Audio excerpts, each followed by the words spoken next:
आज हम स्टार्ट करेंगे Lenz law. Okay, length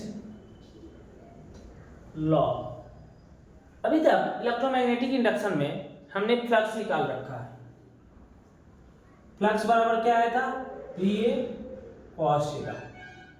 flux कैसे चेंज होगा हमने देख लिया था। अब हम देखेंगे EMI में फ्लक्स चेंज समय EMF भी हमने निकालना देख चुका था। EMF क्या होता है? माइनस का d phi by d t, यानी कि माइनस का BA cos theta upon t. Okay, magnetic field change हो जाए, एरिया चेंज हो जाए या एंगल चेंज हो जाए तो आपका फ्लक्स चेंज होगा। अगर फ्लक्स चेंज होगा तो हमें क्या मिलेगा? एक EMF मिलेगा। कैसा EMF मिलेगा? इंड्यूस EMF मिलेगा।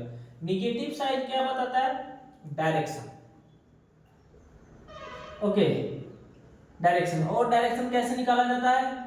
लेंज लॉ का यूज करके। ओके, तो देखेंगे लेंज लॉ। ओके, EMF मिल गया। करंट बराबर क्या होता है? EMF upon resistance. चार्ज बराबर क्या होता है? Current into time. करंट क्या आया? E/R। टाइम। EMF कितना है? BA cos theta upon P by R into t. क्या आ गया?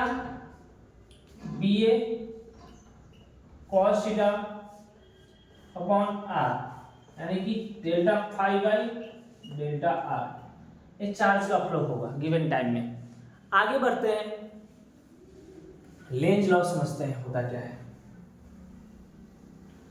लेंज लॉ बोलता है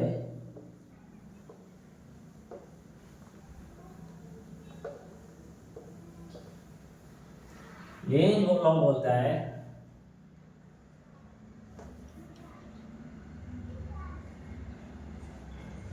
direction of induced current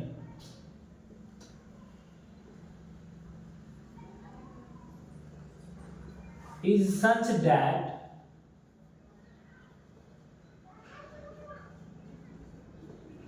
it oppose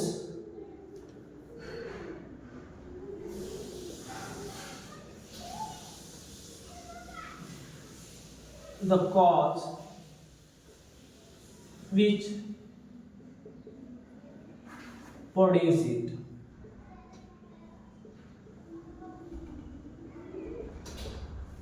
means कि इंड्यूस करंट का ऐसा डायरेक्शन होगा कि वो क्या होगा, जो कॉज जिसने प्रोड्यूस किया, जिसने जनरेट किया इंड्यूस करंट, उसी को क्या करेगा? अपोज करेगा। Means daughter kills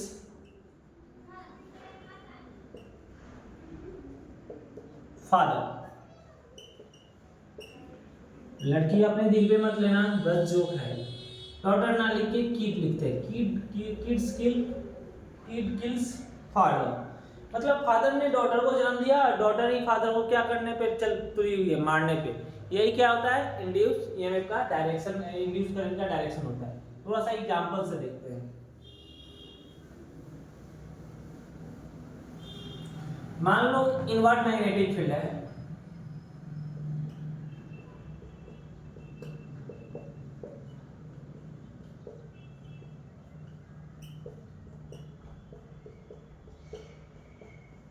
magnetic field निकालने आता है ना?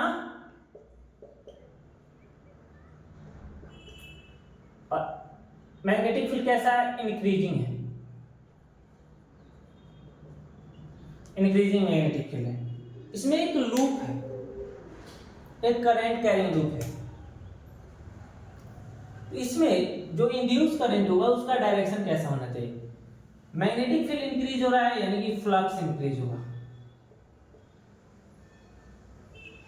फ्लक्स इंक्रीज होगा, फ्लक्स चेंज हो गया, फ्लक्स इंक्रीज होगा तो EMF बनेगा। EMF से करंट मिलेगा, और इस करंट का डायरेक्शन ऐसा होना चाहिए कि जिसने इसको प्रोड्यूस किया इसी को अपोज करे। तो करंट को किसने बनाया? मैग्नेटिक फील्ड में। मैग्नेटिक फील्ड कैसा है? इंक्रीजिंग है। तो करंट का डायरेक्शन कैसा होना चाहिए? करंट का डायरेक्शन होना, हम जानते हैं अगर किसी कॉइल में करंट फ्लो कर रहा है, ओके, तो मैग्नेटिक फील्ड बनाएगा। करंट कैरिंग कंडक्टर क्या प्रोड्यूस करता है? मैग्नेटिक फील्ड प्रोड्यूस करता है। इस मैग्नेटिक फील्ड का डायरेक्शन, करंट का डायरेक्शन कैसा होना चाहिए कि इसमें मैग्नेटिक फील्ड इंक्रीज हो। तो कैसा होना चाहिए? इंक्रीज के लिए कैसा होना चाहिए? इसका अपोजिट होना चाहिए। अभी मैग्नेटिक फील्ड इनवर्ड है, ओके, तो अपोज कैसा होगा? आउटवर्ड मैग्नेटिक फील्ड बनाने के लिए, तो आउटवर्ड मैग्नेटिक फील्ड के लिए आप ऐसे कर दो बाहर की तरफ, यानी कि करंट को कैसे फ्लो करना पड़ेगा हमें? Anti clockwise. इंड्यूस ईएमएफ कैसा फ्लो होगा? Anti clockwise. आया समझ में? चलिए नोट डाउन कीजिए, एक और एग्जांपल देखते हैं।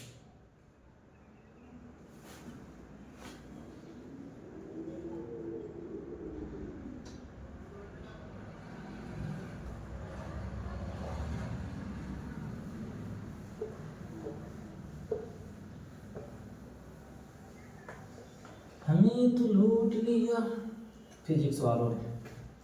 मान लीजिए this time B magnetic field like this, and magnetic field is decreasing, increasing ही रखते हैं। इसमें अब एक लूप है, लूप कैसा होगा? ऐसा रखा हुआ है, ओके। तो अब क्या होगा कि करंट का डायरेक्शन भी इंक्रीजिंग है, फ्लक्स बनेगा। फ्लक्स से क्या बनेगा? ईएमएफ बनेगा। ईएमएफ से क्या बनेगा? करंट बढ़ेगा। करंट कैसा होना चाहिए कि मैग्नेटिक फील्ड डिक्रीज करे, यानी कि मैग्नेटिक फील्ड किस डायरेक्शन में होना चाहिए?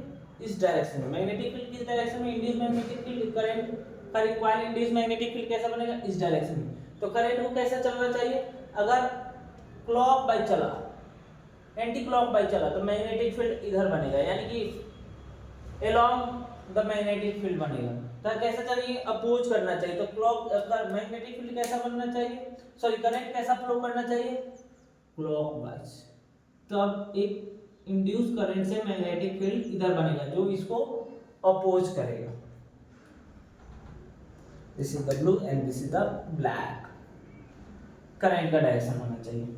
ऐसे ही छोटे छोटे वीडियो हम डालेंगे, ले लो। अगर अच्छा लगा तो आप वीडियो को लाइक कीजिए, शेयर कीजिए अपने दोस्तों के साथ, और सब्सक्राइब तो आप कर ही दोगे जहाँ तक मुझे मालूम है। Thank you and have a nice day. I hope you enjoy the videos. Okay.